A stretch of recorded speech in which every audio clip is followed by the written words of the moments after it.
Hi guys, good evening to everyone. Now is August 28, 2024, Wednesday. As you can see guys, andito na naman ako sa koi fish pond ko kasi magpapakain tayo. Pero guys, ipapakita ko sa inyo, i-reveal ko sa inyo kung anong klaseng pagkain ang pinapakain ng koi fishes ko.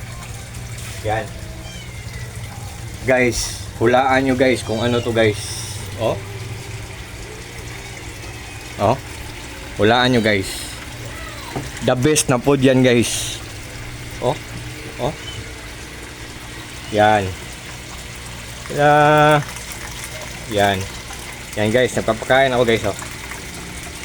Yan, ayan guys. Yan. Yan guys, yan. Yan sila guys. Ito ang koi fish pond ko guys, At saka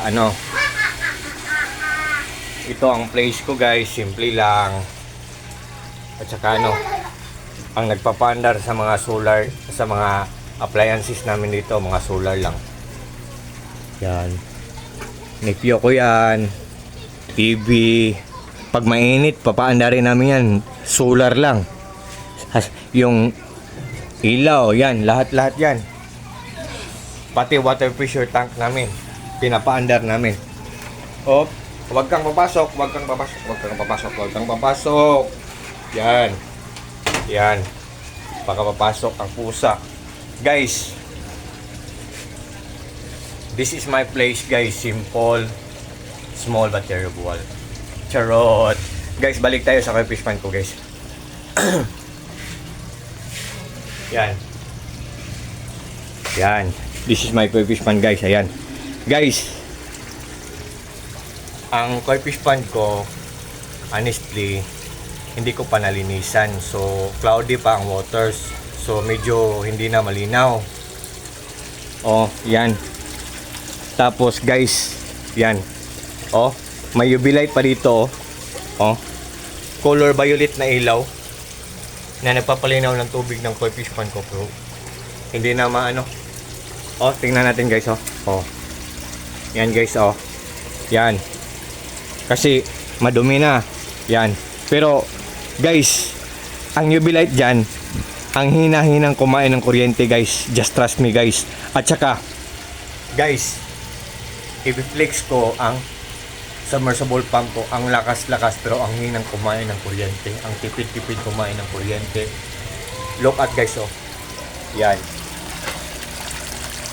Yan. Yan guys, Yan guys.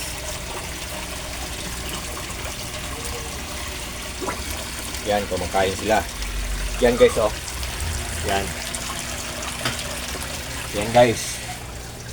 Guys, sa sobrang lakas ng submersible pump ko guys, sa sobrang lakas ng water pump kong ginagamit guys, ang dami-dami maproproduce na bubbles guys. At the same time guys, ang dami-daming mabibreathe in na oxygen ng mga koi fishes ko guys. Can't you see guys? Can you imagine? Look at guys,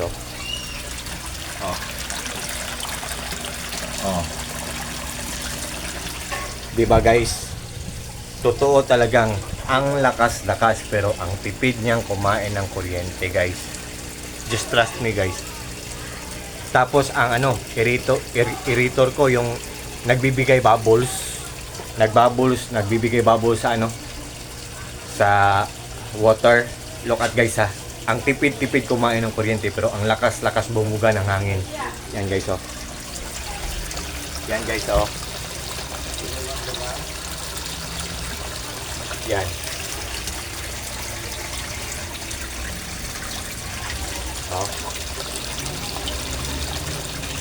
Yan guys. So, yan guys.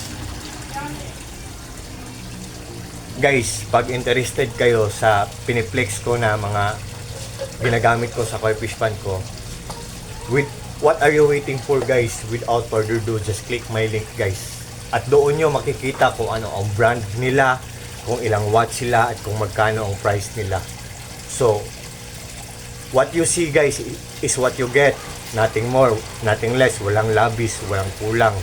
Guys, kung naniniwala kayo sa kasabihang no guts, no glory, guys, for sure guys, gusto nyo ding bumili nito kasi ang ibig sabihin ng no guts, no glory, kung hindi nyo susubukan, in Tagalog, kung hindi nyo susubukan, hindi nyo malalaman.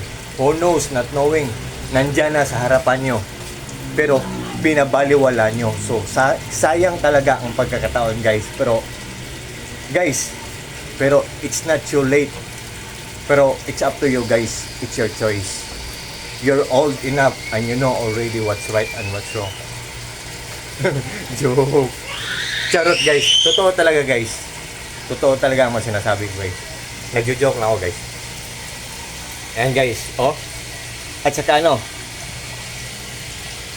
mga ginagamit ko, ang aerator ko, ang lakas-lakas, ang submersible pump, ang lakas-lakas. Pero ang tipid-tipid kumain ng kuryente guys. Isn't it amazing? Isn't it surprising? Isn't it exciting? Joke. So, yan guys. Ayan guys. So, believe me or not guys, totoo talaga ang mga sinasabi ko guys. So, sa lahat ng mga followers ko dyan, sa lahat ng mga friends ko dyan, maraming salamat sa mga suporta nyo po. At saka I think for this time hanggang dito muna lang tayo. At sa lahat ng mga nagwa-watch sa mga short videos ko, maraming salamat po sa walang sawang pagsusuporta nyo po sa akin. At saka take care po kayong lahat, and God bless us all. Bye bye. Thank you, good evening, and that's all.